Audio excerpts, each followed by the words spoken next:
આપણો દેશ એટલે ભારત દેશ.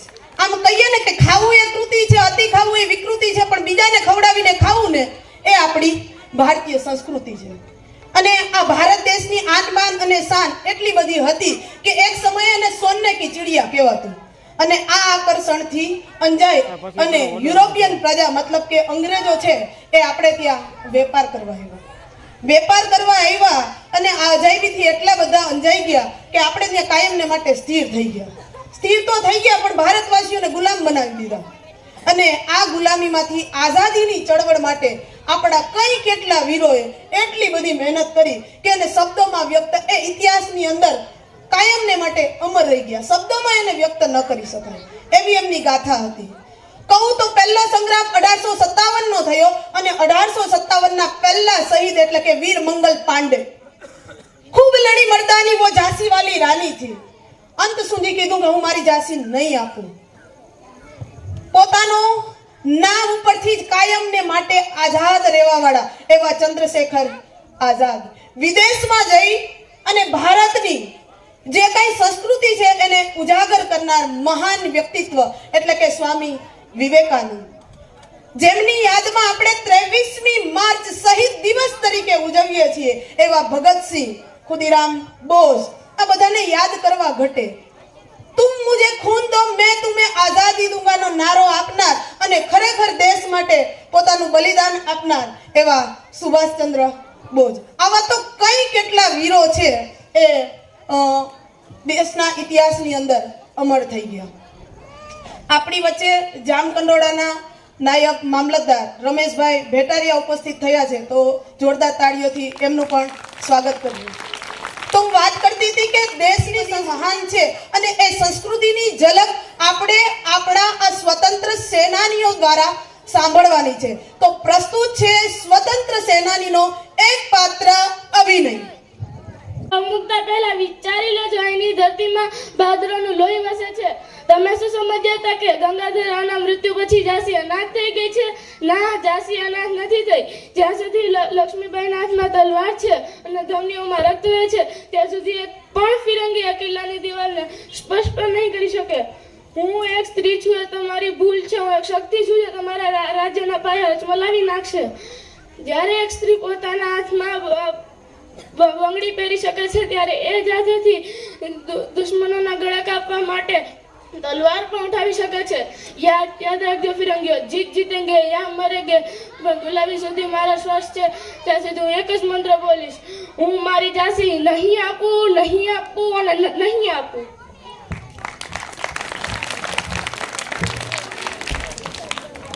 મારા અમેરિકાના ભાઈઓ બહેનો, આ શબ્દમાં જે શક્તિ છે તે કોઈ પુસ્તકમાં નથી. આ આત્મિકાનો સાચો નાતો ધર્મ છે. હું એક એવા દેશને એવા ધર્મમાંથી આવું છું જેના દુનિયા સહિષ્ણુતિ સાર્વભૌમિક સ્વીકૃતિનો પાઠ ભણાવે છે. અમે માત્ર એક જ ધર્મને સ્વીકારતા નથી, અમે બધા જ ધર્મને સત્ય તરીકે સ્વીકારીએ છીએ. મારો એક જ મંત્ર છે, ઉઠો જાગો, જય પ્રાપ્તિ સુધી મંડ્યા રહો. હે રામ, હે ઈશ્વર, મને શક્તિ આપ.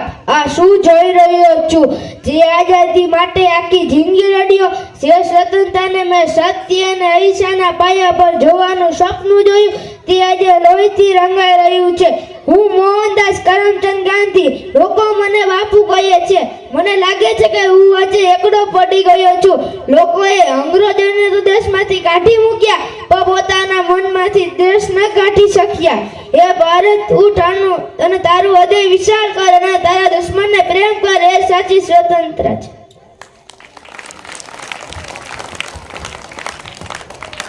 દુશ્મન માટે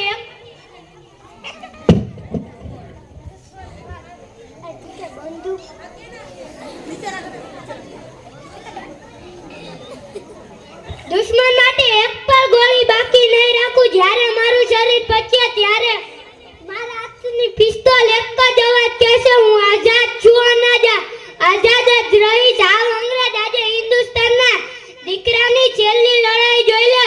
હું આઝાદ છું અને આઝાદ જ રહીશ. ભારત માતા કી, ભારત માતા કી, ભારત માતા કી.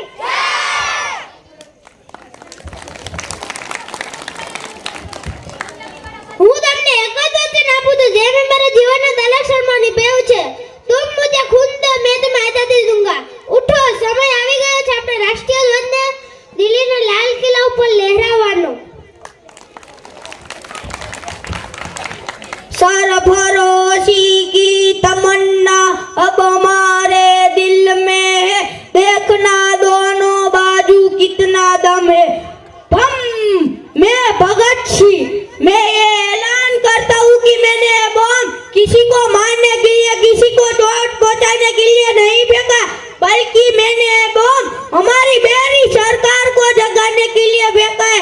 अब वक्त आ गया है, अंग्रेजों भारत छोड़ के चले जाओ, अंग्रेजों भारत छोड़ के चले जाओ। मेरा एक ही मंत्र है, इंकलाब जिंदाबाद, इंकलाब इंकलाब।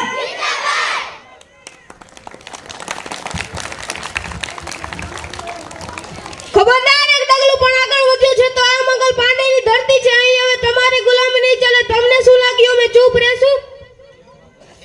જે કારતૂસને તમે દાંતથી ચડો છો તેમાં ગાય અને ભૂંડની ચરબી લગાવેલી હોય છે. તમે ઈચ્છો છો કે અમે અમારા ધર્મને વેચી દઈએ? ઉઠાવો શસ્ત્ર. જો આજે આપણે ન ઉઠ્યા તો આપણી આવનારી પેઢીઓને આપણે ક્યારેય માફ નહીં કરી શકીએ.